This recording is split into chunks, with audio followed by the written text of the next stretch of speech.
આદો પ્રેમવતે વૃષાંગજનનમ તન્નેકતીર્થાટનમ દુષ્કર્મોપશમં ચ સાધુશરણમ સદ્ધર્મ સંસ્થાપનમ હિંસાવર્જિતભૂરિયજ્ઞકરણમ મૂર્તિ પ્રતિષ્ઠાપનમ આર્યસ્થાપનમક્ષરાખ્યગમનમ સત્સંગી સજીવનમ સત્સંગી સજીવનમ.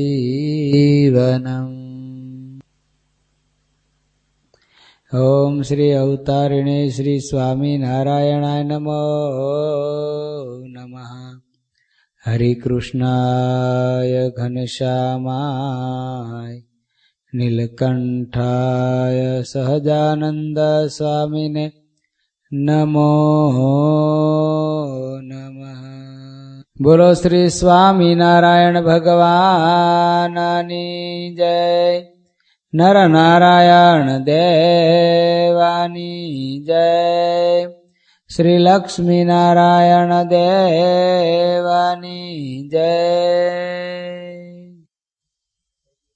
સદગુરુવર્ય નિષ્કુળાન સ્વામી આપણને ભક્તો ભગવાનનો ખૂબ મહિમા બતાવે છે કે જીવાત્મા જન્મો જન્મ મહેનત કરે પણ જો ભક્તિ એક ન હોય, એના જીવાત્મામાં ભગવાનમાં પ્રીતિ ન હોય તો ગમે એટલા સાધન કરે. સ્વામી કે હે 100 સાધન કરે પણ સ્વામી કે નિર્વાસનિક થવાનું સાધન ખરું? નિર્વાસનિક થવાનું સાધન તો સ્વામી કે ભગવાનનું ભજન. સ્વામી વિશેષ સાધુ પર પ્રહાર કરતા હતા કાલે કે સાધુ હોય તમે શું લેવા સાધુ થયા? એનું સાધુને અનુસંધાન હોવું જોઈએ કે તમે ભગવાનનું ભજન કરવા માટે સાધુ થયા છો. જગતથી નિસ્પૃહી છો, જગત હારે કાંઈ લેવા દેવા નથી, અને તોય છતાં જગત એને બંધન કરતા થઈ જાય તો કેટલી ગાફલાઈથી એ સાધુ ચાલ્યો છે માર્ગે. એ રસ્તો કેટલો ભૂલી ગયો છે. અને સ્વામી છેલ્લે ઉપદેશ એવો દેતા હતા કે તમને કોઈ લોકો પોતાના દીકરાના મુખમાંથી કોળિયા લઈને તમને આપતા હોય અને તમે ભજન ન કરો, સત્સંગ ન કરો અને ગ્રહસ્થ કરતા હાવ નીચું જીવન હોય તો તમે એ પાપ ભોગવશો ક્યાં? માની લો કે ચાલો 100% તો થવું, કોઈક નીકળે, બધાય ન નીકળે, જૂજ નીકળે, ન હોય એમ પણ ન કહેવાય, પણ તમારે 60 કે 70 કે 80% લગી તો પહોંચવું જોઈએ કે નહીં? પ્લસ પહેલો નંબર તો કાંઈ વર્ગમાં સ્કૂલની અંદર બધા વિદ્યાર્થીનો ન હોય. 300 વિદ્યાર્થીમાંથી એકનો જ આખી સ્કૂલમાં પહેલો નંબર હોય. એમાં એટલો બધો સમુદાય હોય, એમાં પહેલો નંબર તો કોઈકનો હોય, પણ 60, 70, 80% તો પહોંચવું જોઈએ કે નહીં? સ્વામી કે ત્યાં લગી ન પહોંચાય ને ઓલા બિચારા રસોઈ આપે અને તમે પછી એને ફળ કોણ આપશે? તમે આપશો કે ભગવાન? કોઈકનું અનાજ ખાધું છે પેટની અંદર અને હકીકતમાં જયારે ખાઈને જીવાત્મા ભજન ન કરે તો પચે નહીં. અને ખાધા પછી જો ભજન ન કરે ને તો એ પેટમાં ગયેલું અનાજ વિકારમાં પરિવર્તન થઈ જાય. સમજો, પેટમાં નાખેલું અનાજ ભલે ભગવાનનો પ્રસાદ ચોક્કસ છે, પણ જીવાત્મા જમીન જો તરત સૂઈ જાય, ભગવાનનું ભજન ન કરે તો એ પ્રસાદ વિકારમાં પરિવર્તન થઈ જાય છે અને પછી ભ્રષ્ટ થાય છે. માટે સ્વામી કહે છે કે ગમે એમ હોય 100 જન્મથી દરિદ્રપણું દૂર ન જાય, ઉદ્યમ ન કરે તો એને માથેથી જન્મ મરણ ન જાય. માટે સ્વામી કે બીજી વાત મૂકવી, અત્યારે કમાણી મળી છે, પ્રગટ ભગવાનની ભક્તિ કરી લેવી. માટે હે સમજો તો સંતો તમે કાંઈક સમજો. સ્વામી સમજવા માટે અહીંયા એક પદ લખે છે, એ પદને આપણે જોઈએ. હે સંતો મનમાં સમજવા માટે, સંતો મનમાં સમજવા માટે, મનમાં સમજવા માટે, સંતો મનમાં સમજવા માટે.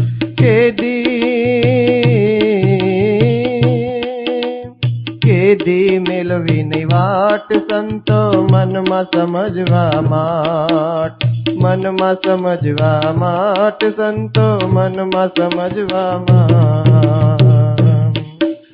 જોઈ જોઈને જોયું છે સર્વે વિવિધ ભાત વિરાટ, જોઈ જોઈને જોયું છે સર્વે વિવિધ ભાત વિરાટ. ભક્તિ વિના ભવ યુદ્ધ ભવનો, ભક્તિ વિના ભવ યુદ્ધ ભવનો, ભક્તિ વિના ભવ યુદ્ધ ભવનો. અળગો ન થાય ચાક, સંતો મનમાં સમજવા માટે, સંતો મનમાં સમજવા માટે, મનમાં સમજવા માટે, સંતો મનમાં સમજવા માટે. આ નિષ્કુળાન સ્વામી લખે, હે સંતો તમે મનમાં સમજો. તમને સમજવા માટે સ્વામી કે તમને એક આ બ્રહ્માંડનું દ્રષ્ટાંત આપું છું. નિષ્કુળાન સ્વામી કે બીજી વાટ મૂકો, એક વાટ પકડો. શેની? તો કે ભગવાનમાં પ્રીતિ કરો, ભગવાનની ભક્તિ કરો. તમે ભગવાનની ભક્તિ કરવા માટે, ભગવાનમાં પ્રેમ કરવા માટે સ્વામી કે ભગવો ભેખ ધારણ કરીને જયારે નીકળ્યા છો, ત્યારે સ્વામી કે જો તમે ભગવાનમાં પ્રીતિ નહીં કરો, ભગવાનની ભક્તિ નહીં કરો, અને સ્વામી કે સાંભળો, મેં તો બહુ જોયું છે, બધે તપાસી જોયું, તમામ શાસ્ત્ર માત્રના અર્થો મેં જાણી લીધા, તમામ જોઈ લીધું. તો સ્વામી કે શાસ્ત્ર માત્રમાં નહીં, વૈરાટ કેતા આખા બ્રહ્માંડમાં મેં ઢંઢોળી અને વિચારીને સર્વે જોયું ને, તો જો કોઈ છેલ્લો જન્મ કરનાર વ્યક્તિ હોય ને તો ભગવાનમાં પ્રીતિ કરે તો થાય, ભગવાનની ભક્તિ કરે તો સ્વામી કે છેલ્લો જન્મ થાય, સંસ્કૃતિ તો મટે. અને જો ભગવાનમાં પ્રીતિ ન થાય તો બહારથી તો બહુ સારા સંત કે ભગત દેખાતા હોય, પણ છેલ્લો જન્મ ન થાય. છેલ્લો જન્મ કરવો હોય તો ભગવાનની ભક્તિ કરો. સ્વામી કે અળગો ન થાય ઉચાટ. સ્વામી કે સંતાપ કેતા દુઃખ ન ટળે. દુઃખ ટાળવું છે તો કે હા, ભગવાનમાં પ્રીતિ કરો. જેને જેને દુઃખ આવ્યું છે એ બધાએ ભગવાનની ભક્તિ કરી છે, અને ભક્તિ ચાલુ રાખી તો એ દુઃખની નિવૃત્તિ આવી છે. દુઃખ ભગવાનની ભક્તિ કરતા દુઃખ આવ્યું તો દુઃખની અંદર જો ભગવાનની ભક્તિ કરી તો દુઃખની નિવૃત્તિ થઈ છે. એમ અત્યારે પણ જો આપણે ભગવાનનું ભજન કરશું તો સ્વામી કહે છે કે આપણે દુઃખ આવ્યું છે ટળશે. અને સ્વામી કે અનંત કોટી બ્રહ્માંડમાં તમે તપાસી તો આવો, ભક્તિ વગર ક્યાંય શ્રેષ્ઠ સાધન છે? ભક્તિ વગર ક્યાંય સાર વસ્તુ દેખાય? ભક્તિ વગર સ્વામી કે કોઈ સારમાં સાર વસ્તુ ન દેખાય. એની ઉપર સ્વામી બીજી એક વાત લખાય,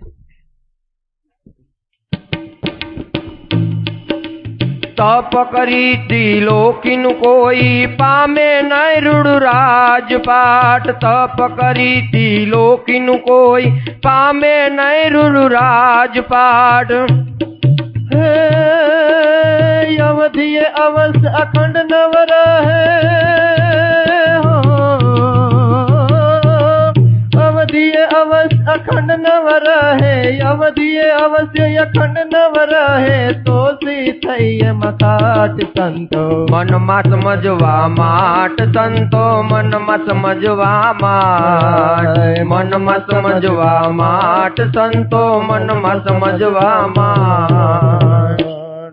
સ્વામી કે તપ કરીને ત્રિલોકની અંદર કોઈ રાજપાટ પામે, રાજ વૈભવ વિલાસ કદાચ મેળવી શકે. પેલા જો ને બધાય રાવણ હતો એ તપ જ કરતો હતો ને. ભગવાન પ્રસન્ન થયા, બ્રહ્માજી માગો માગો, તો કે મને રાજ આપો.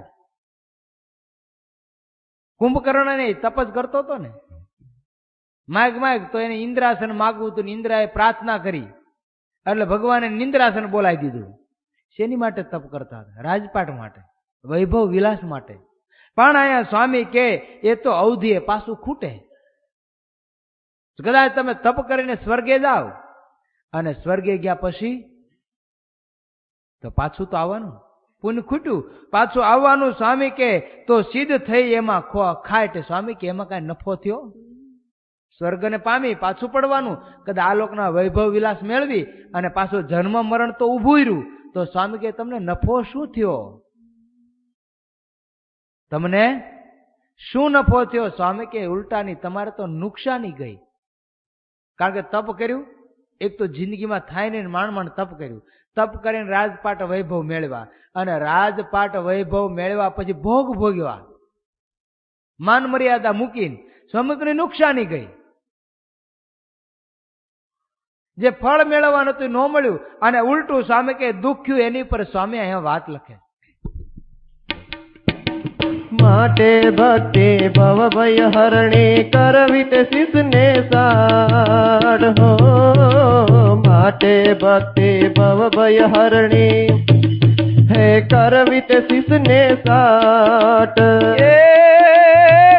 વિના તન મને તપાછું, તે વિના તન મને તપાછું, વાતન બેઠી ઘાટ. સંતો મનમાં સમજવા માટ, સંતો મનમાં સમજવા માટ, મનમાં સમજવા માટ, સંતો મનમાં સમજવા માટ. સ્વામી કે ભક્તિ કરવી તો શિરને સાટો કરો, પણ શેની માટે? કલ્યાણ માટે, ભગવાનમાં પ્રીતિ કરવા માટે. છેલ્લો જન્મ થાય ને એની માટે શિરને સાટે કરો ભક્તિ. અને હકીકતમાં જેને જેને શિરને સાટે ભગવાનની ભક્તિ કરી છે ને એને જ ભગવાન વખાણ્યા છે ને એને જ ભગવાને પુષ્પે કરીને વધાવ્યા. આથી જયારે જીવાત્મા દેહ મૂકીને અક્ષરધામમાં જાય ને ત્યારે અક્ષરધામના મુક્ત હોય એને પુષ્પેથી વધાવે કે ધન છે મુક્તરા તને કા ઘોર કળીકાળની અંદર માયાની સામે લડીને માયા ઉપર વિજય મેળવીને ભગવાનનું અખંડ ને અવિનાશી ધામ ત્યાં પહોંચી ભગવાનની મૂર્તિના સુખે સુખીઓ થયો. માટે તારી જેવો કોઈ સુરવીર નહીં, તારી જેવો સ્વામી કે કોઈ બળ્યો નહીં. માટે ભક્તિ શિરને સાટે કરો. આ તો પરાયણે કરે માય કાંગલેમાં વળે શું? ભક્તિ કરવી તો ભક્તો માથા દેવાની તૈયારી જોઈ હો, માથા દેવાની, ત્યારે ભક્તિ થાય. કુંડળના રાયબા હતા, કુંડળના રાયબા હતા.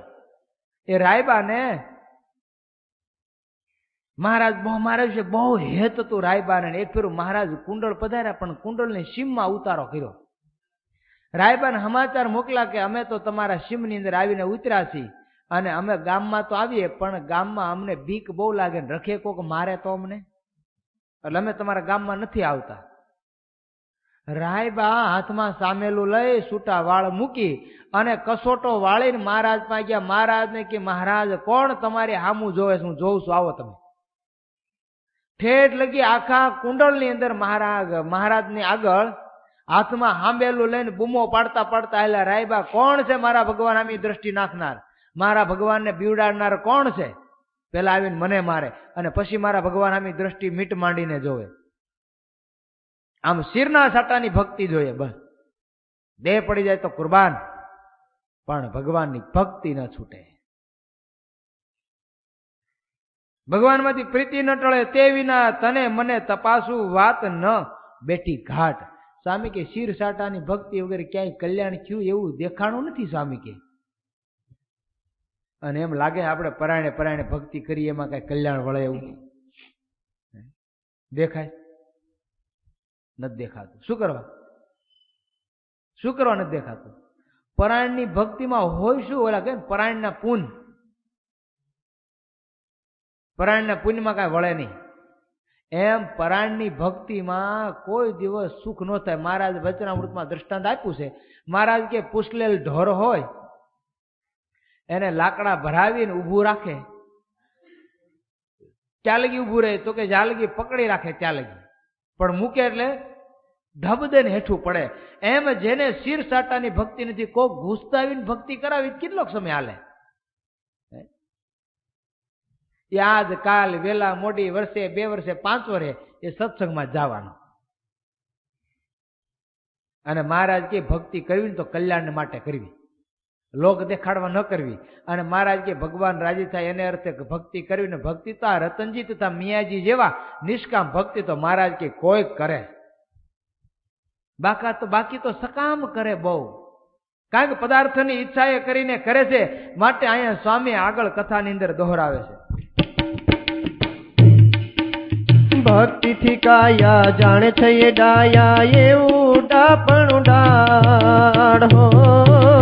ભક્તિ થી કાયા જાણે છે એ ડાયા એવું ડાપણું પરુડા. એ નિષ્કુળાનંદ કે ભક્તિ કરતા, નિષ્કુળાનંદ કે ભક્તિ કરતા ઉઘડે અભય પદ હાટ. સંતો મનમાં સમજવા માટ, સંતો મનમાં સમજવા માટ, મનમાં સમજવા માટ, સંતો મનમાં સમજવા માટ. સ્વામી કે ભક્તિથી કાયા જાણે છે ડાયા. ભક્તિ જે કરે છે જીવાત્મા નિષ્કુળાનંદ સ્વામી કે એ જ ડાયો છે. અને ભક્તિથી કંટાળે એને કઈ ડાયો કહેવાય? અને આપણને કંટાળો મળો ભક્તિ બહુ આવે હો. તમે જોજો અહીંયા ઘડીક વાર કલાક બેહવાનું હોય ને કથામાં તો અડધા તો મોડા આવે. શું કા મોડા આવે? કે અડધી કથા થાય ને પછી જાય એટલે શાંતિની અડધો કલાકમાં પછી ઘડીક વાર કથા સાંભળી, ઘડીક વાર બહાર ગપ્પા મારી, ઘડીક વાર એક બે પ્રદક્ષિણા ફરી ને પછી પ્રસાદ લઈને હાલતા.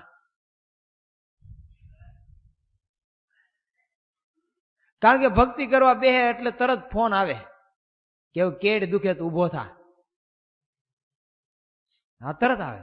ગોઠણ દુખે ઉભો થા. અને આને જો ક્યાંક રૂપિયા કમાવાનું કીધું ને ખાવાનું કીધું ને ભલે ને કમર દુખતી હોય તો કે જાજુ તો હું જમું. પેલા ડોક્ટર કેલા તારું વજન ઉતાર તો કે ઈ નહીં થાય, બીજું કયો. માટે સ્વામી કે ભક્તિ કાયા જાણે છે એ ડાયા એવું ડાપણ પરું કરો. સ્વામી કે ડાપણ છે ને ખોટું, ભક્તિ મૂકીને જે ડાપણ છે ને દૂર કરો. અને જેણે જેણે ભક્તિ વગરનું ડાપણ કર્યું ને બધા દુઃખી થયા. પ્રહલાદજીને કેવો આનંદ, કેવું સુખ, નરસિંહ મહેતાને કેવું સુખ ભક્તિ કરી. તો મહારાજ વખતે જીવબા, લાડબા, રાજબા, દાદા ખાસર, પર્વતભાઈ, મુક્તાન સ્વામી, બ્રહ્માન સ્વામી, ગોપાળાન સ્વામી, દેવાન સ્વામી, મહાનુભાવાન સ્વામી કેવા સુખ. શું કરવા? એને પોતાનું બુદ્ધિનું ડાપણ કાઢી નાખ્યું બહાર. જ્યાં લગી બુદ્ધિનો દોડ ઉભો રહે ત્યાં લગી સ્વામી કે કોઈ દિવસ અભય પદ કેતા અક્ષરધામના દરવાજા ખુલ્લા નહીં થાય. અને નથી થયાનું કારણ શું? અત્યાર લગી આપણા અક્ષરધામના દરવાજા આપણી માટે ખુલ્લા નથી થયા. એનું કારણ જ એ નિષ્કુળાનંદ સ્વામી દેખાડે છે કે આને હજી બુદ્ધિનું ડાપણ બહુ છે. અને આપણે હાંકવા જાય ને બુદ્ધિ તો ક્યાં હાંકવી ને એની તો ખબર નથી પડતી. કેવી હાંકવી, કેટલી હાંકવી, ક્યાં હાંકવી એનું અનુસંધાન નથી રહેતો આ જીવને. જ્યાં નથી હાંકવાની ત્યાં બુદ્ધિ હાંકે છે, અને જ્યાં નથી હાંકવાની ત્યાં હાંકે છે. બોલો, મહારાજે વચનામૃતમાં કીધું કેવી બુદ્ધિને ફેરવીએ તો શાંતિ થાય, ને કેવી બુદ્ધિને ન ફેરવીએ તો શાંતિ થાય, અને કેવી બુદ્ધિને ન ફેરવીએ તો દુઃખ થાય, ને કેવી બુદ્ધિને ફેરવીએ તો સુખ થાય. મહારાજ કે ભગવાનના નિશ્ચય રૂપી ને ભક્તિ રૂપી બુદ્ધિ હોય ને તો એને ફરવા ન દેવી, એને પકડી રાખવી કે નહીં આમ એટલે આમ જ છે. પણ આપણે એવો ઠરાવ કર્યો કે બસ હું અહીંયા જ બેહું, હું અહીંયા જ પથારી કરું, હું અહીંયા જ દર્શન કરું, હું અહીંયા જ માળા ફેરવું, હું અહીંયા જ દંડવત કરું. મહારાજ કે બુદ્ધિને ફેરવી એ એકની એક બુદ્ધિ રાખવી નહીં. કોક એમ કે જ્ઞાની ઉલકોર કરો કરવું નડતા હોય આપણે. માટે નિષ્કુળાનંદ સ્વામી કે બુદ્ધિને ફેરવો. કારણ કે જો ભગવાને કીધું એમ કરશું તો સ્વામી કે અભય પદ મળશે. એની ઉપર સ્વામી અહીંયા વાત લખતા દોહરાવે છે. ભક્તિ કરે હરિના સેવા ચરણ જે, ભક્તિ કરી હરિના સેવા ચરણ જે, ભક્તિ કરી હરિના સેવા ચરણ જે, ભક્તિ કરી હરિના સેવવા ચરણજી હે મનમાં માની મોટા સુખના કારણજી મનમાં માની મોટા સુખના કરણજી હે મનમાં માની મોટા સુખના કારણજી મનમાં માની મોટા સુખના કરણજી તન મન ત્રિવિધા તાપના રણજી તન મન ત્રિવિધ તાપના રણજી એવા જાણી જન સદા રહે શરણજી એવા જાણી જન સદા રહે શરણજી એવા જાણી જન સદા રહે શરણજી એવા જાણી જન સદા રહે શરણજી નિષ્કુળાન સ્વામી લખ્યા હે સ્વામી એમ કહે છે કે ભગવાનના ચરણની સેવા કરો, બસ એમાં પ્રીતિ કરો. એ ભગવાનના ચરણ કેવા છે તો કે સુખનું કારણ છે. તમે બીજા ગમે એના ચરણ પકડશો, કોઈ કદાચ કરોડોપતિ છે ને એની પાસે જઈને પગ પકડશો કે ભાઈ તું મને સુખ મળે એવો પ્રયત્ન કર, તો કદાચ રૂપિયાનો ઘા કરશે. આલે 25 લાખ કે 50 લાખ કે કરોડ કે 10 કરોડ લઈ જા, તો એમાં સુખ છે નથી. તમે કોઈક મોટા સોની પાસે જઈને એમ કહેશો કે ભાઈ મને ખાવા માટે કાંઈ નથી ને સુખ થાય એવું આપ, કદાચ 1 બિસ્કિટ કે 2 બિસ્કિટ સોનાના ઘા કરશે તેમાં સુખ થાય? એમાં તો દુઃખ ઉભું. તમે બહાર જતા હોય, ટ્રેનમાં જતા હોય ને ટ્રેનમાં ડબ્બામાં ઊભા હોય, ડબ્બામાં ઊભા ઊભા 1000ના ડટ્ટાનો બંડલ કોઈ દી ગણ્યું? હે કોઈ દી ગણ્યું? શું કા નથી ગણ્યું? કે જો કોઈને ખબર પડી જાય ને એની પાસે લાખ રૂપિયા છે તો ઓલા ધમકાવીને લૂંટી લેવાના છે સુખ એમાં? નથી સુખ. માટે સ્વામી કે સુખ તો એક જ છે. એ દેનારું કોણ છે તો કે ભગવાનના ચરણ. અને આધિ વ્યાધિ ને ઉપાધિ આ 3 તાપને ટાળનારા પણ ભગવાનના જ ચરણ છે. મનના દુઃખ હોય, દેહના દુઃખ હોય, દેવ સંબંધી આવનારા દુઃખ હોય, એ બધાય દુઃખમાંથી જો નિવૃત્તિ મેળવવી હોય ને તો ભગવાનના સ્વામી કે ચરણ પકડો, હંમેશને માટે સદા એને શરણે રહો. મહારાજ વચનામૃતમાં કે તુચ્છ જેવો જીવ હોય, અલ્પ એવો જીવ હોય ને જો નારાયણના ચરણારવિંદને વિશે નિમગ્ન રહે ને તો મહારાજ કે માયા એને લૂંટી ન શકે. અને ગમે એવો બળવાન હોય, ગમે એવો બાહોશ હોય, પણ ભગવાનના ચરણને મૂકીને જાય ને તો મહારાજ કે માયા એને ઉપાડી લે. જેમ ખેડૂત ખેતરમાં આટો મારવા જાય ને મૂળો ખાવાનું મન થાય મૂળો ખેંચી લે ને, એમ માયા ભગતને ઉપાડી લે ભગવાનના ચરણને મૂકીને જાય તો. માટે ભગવાનના ચરણ પકડો. શરણે રહે સેવક થઈ કેદી અંતરે ન કરે અભાવ. શરણે રહે સેવક થઈ કેદી અંતરે ન કરે અભાવ. શરણે રહે સેવક થઈ કેદી અંતરે ન કરે અભાવ. શરણે રહે સેવક થઈ કેદી અંતરે ન કરે અભાવ. જેમ વાયસ વાહણ તણો તેને નહીં આધાર વિના નાવ. જેમ વાયસ વહણ તણો તેને નહીં આધાર વિના નાવ. સ્વામી અહીંયા લખે છે, સ્વામી કે જેમ વાયસનો કાગડો. હવે ભક્તની સ્થિતિ દેખાડે ભગત કેવો હોય. સ્વામી જબર ગાથા લખી. ભગત કોને કહેવાય? આ કડવું સાંભળશું ને ત્યારે આપણું હૃદય જો ખુલ્લી જાય ને તો કામ થઈ જાય એમ છે.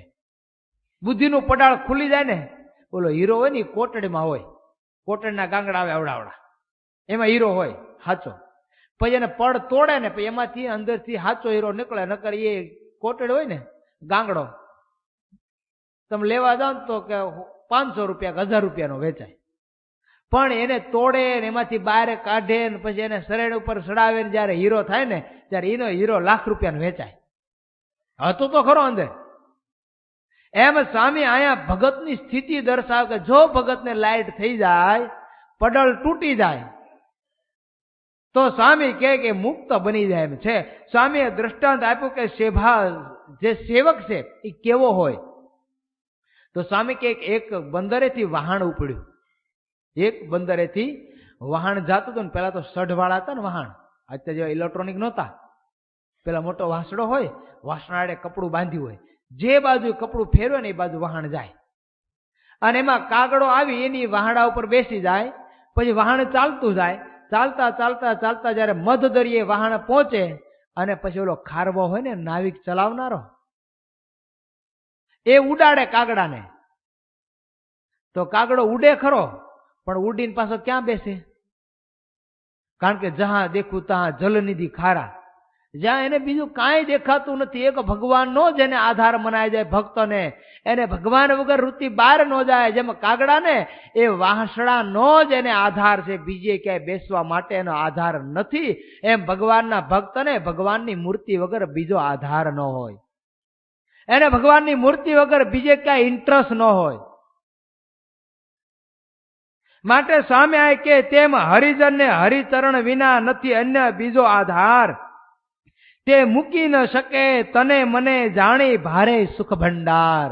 સ્વામી કે તનથી કે મનથી ભગવાનનો ભક્ત ભગવાનની મૂર્તિને મૂકી ન શકે. અને જ્યાં લગી મુકાય છે ને ત્યાં લગી એને ભગવાનના સ્વરૂપનો ખ્યાલ નથી આવ્યો. એને ખબર નથી કે ભગવાન વસ્તુ શું છે. આ મૂકવા જાય ને તો ન મુકાય. હે ભગવાનના ચરણ વગર એનું મન ક્યાંય લાગે નહીં. કામી પુરુષ હોય એને મનગમતી સ્ત્રીમાં મન લાગે, તેમાંથી નીકળે નથી નીકળતો. લોભી હોય ને એને ગમે ત્યાંથી ધન કેમ લઉં, કાળા ધોળા કરીને ધન કેમ પ્રાપ્ત કરું, એ જ એક તાન હોય. એમ ભગવાનના ભક્તને ભગવાનની મૂર્તિનું તાન હોય. તમે ઉત્તર ગુજરાતમાં જાઓ ને તો ઉત્તર ગુજરાતના લોકોને એક તાન શેનું? 30 લાખ ભરીને 2 નંબરે અમેરિકામાં જાવું એટલે જાવું. આ એક તાન છે એને. 30 લાખ રૂપિયા વ્યાજવે લઈ આવીને, વ્યાજવે લઈ આવીને 3% દઈને અમેરિકા જાવું એટલે જાવું. ભલે પછી અમેરિકા પૂગતા 10 મહિના થાય કે 1 વર્ષથી થાય, પણ જાવું એટલે જાવું. હમણાં ગરીબ ભગતનો ફોન આવ્યો, સ્વામી કે 9 મહિને પૂગ્યો. કેટલા મહિને? 9 મહિને. પણ તાન કેવું? પૂગીને ફોન કર્યો, સ્વામી પૂગી ગયો, અને આનંદ થઈ ગયો. બોલો, એને મોજ આવી ગઈ. મેં કેવી રીતે પૂગ્યો? મને કે સ્વામી મેક્સિકો દેશની અંદર રોજ મને 50 કિલોમીટર ચલાવે રાતે. હો, સૂર્ય હાથ મેં, એટલે અમારે નીકળવાનું. હું એકલો ન હોઉં. એ કે જેમ આપણે એ કે જેતલપુર ટોળે ટોળા જતા હોય ને એમ ટોળે ટોળા જતા હોય. એને હારે કાળી આવે, એક અમુક ટોળા વાય 20-25 માણસો, એને હારે 2-3 કાળી આવે એના રક્ષણ માટે. એવી રીતે કે અમારો 1000 માણસોનો સંઘ હતો અમેરિકામાં જવા માટે, એમાંથી 700 જણા પૂગ્યા, 300 જણા હાજી નથી પૂગ્યા. બોલો, આને કેવું તાન? હે, શેનું તાન? એ કે ખાવા ન મળે, ક્યારેક તો 2 દિવસે ખાવા મળે, અને મળે ને તો કાચું ભાંગવું, ક્યાંક ફળ ફૂલ મળે. અને તોય અમેરિકા જાવું એટલે જાવું જ. આને કેવું તાન એનું. એમ સ્વામી કે ભગવાનના ભક્તને ભગવાન વગર બીજું દેખાય ને એનું એક તાન હોવું જોઈએ.